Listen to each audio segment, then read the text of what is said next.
Okay, so I'm going to get right to it and introduce these amazing panelists who you'll be hearing from in just a moment.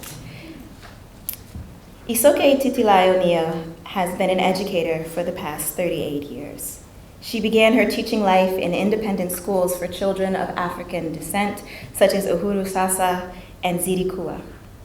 Later, she joined the New York City public school system as a literacy staff developer in Brooklyn's District 17, which prepared her for her position as Director of Research and Development for the Teachers College Reading and Writing Project. In September of 2001, Isoka founded All Right Literacy Consultants. I love that.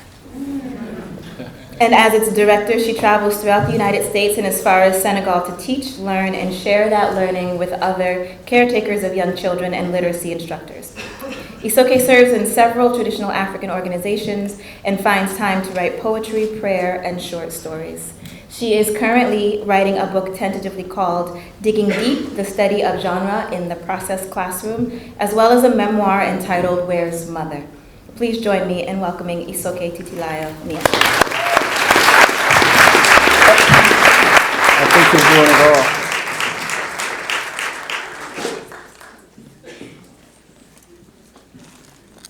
So it's very hard to be on a panel, look around and discover, I think I'm the oldest one on the panel. You know, that's kind of scary. You go, oh my goodness. So let me figure out the clicker, you know. Somebody come over here and... Here's the clicker. If you click here, it'll advance. Oh, I'm so excited. Let's see. I'll be on guard here. Okay, good. This is what happens when you're the oldest one. Where's Mother? Take her.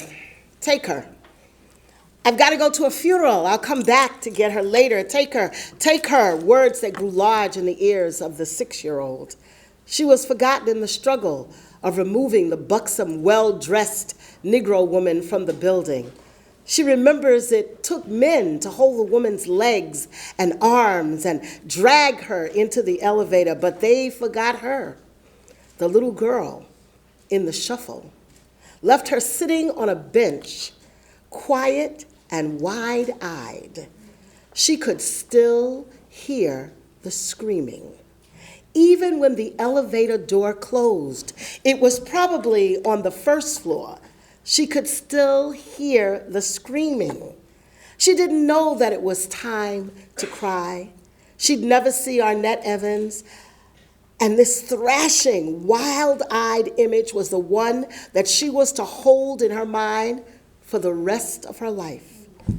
She sat still and didn't cry or scream herself. They noticed her, finally. It was after 6. She was too black, they said. She wasn't going home with them, they said. She sat still and black on that bench until she disappeared. She wasn't seen or loved or valued. And that's me.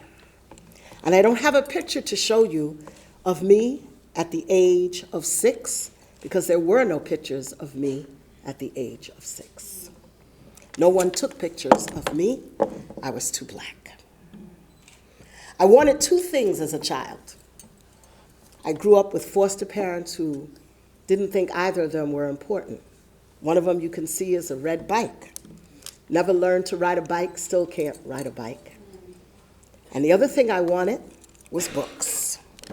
I always wanted books because I discovered that inside, I have no idea what just happened.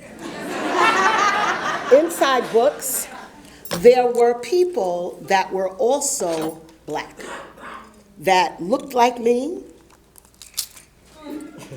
See, this is why you don't give me a clicker. That looked a lot like me. And I could imagine that someone thought they were important enough to be in a book. And when I became an educator, all I could think about was books, okay? I knew that literacy for me was what was most important. I actually went to school for math and was going to be a math educator. And somehow I just couldn't find enough pictures of people that look like me, and so I switched to literacy. Okay? And if you look at those two children in that picture, what you're going to notice is that those two children are in a book. That's my favorite picture. I should have just taken that picture and showed it to you. Nothing else is important. And so I decided that today I would make this talk simple and short, and it would just be about books. Okay, it wouldn't be about anything else.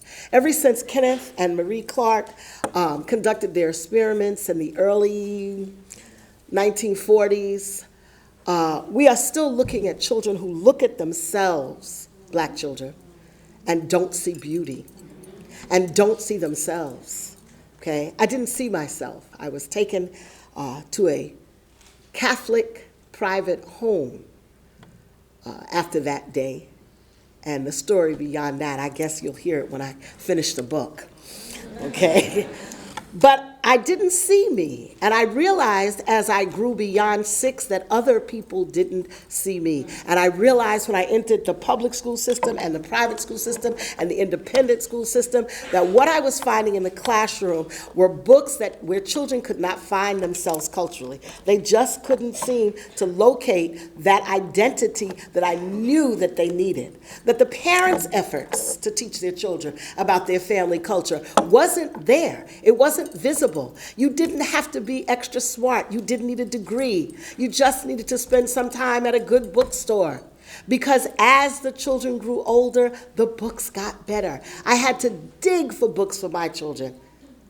My children are old. Okay? This is all about being old. Okay?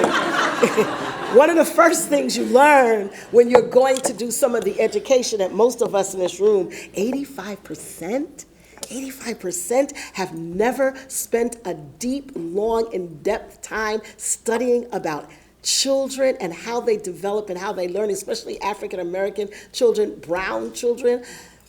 I was shocked when I heard that number. I was dismayed, and I almost cried again.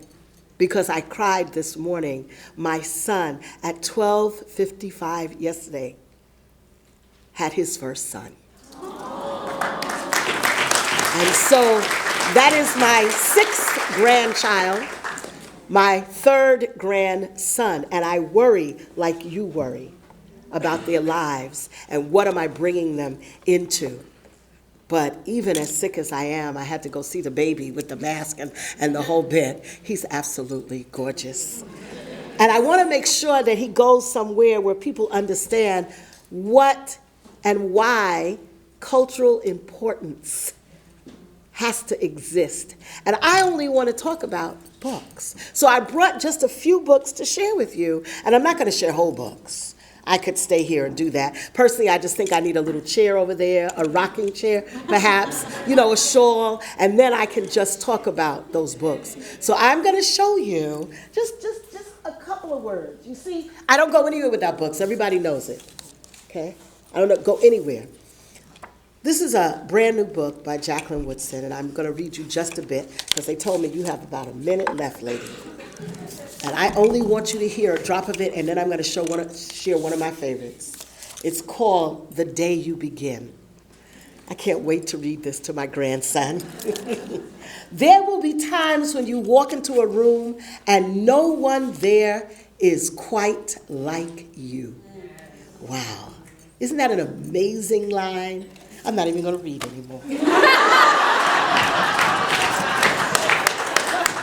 I'm going to go straight to a book that I absolutely love. You should know that I bought this book because of a word that I had never seen before in my entire life, and I've been black the whole time. It's called Hot City. It's by Barbara Jose. And when I opened it up and started reading, first of all, I opened from the back when I first opened it in the store, and I saw a little girl looking like a princess. They told me I couldn't be a princess.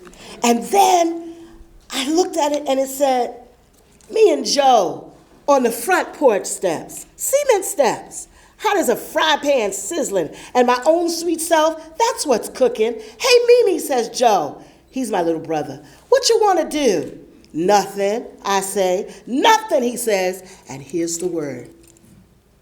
Uh-huh. But Joe can't do nothing. Oh, no. He's got jumps in his skin. Hey, Mimi, says Joe, let us spy on the blah, blah ladies. Nuh-uh.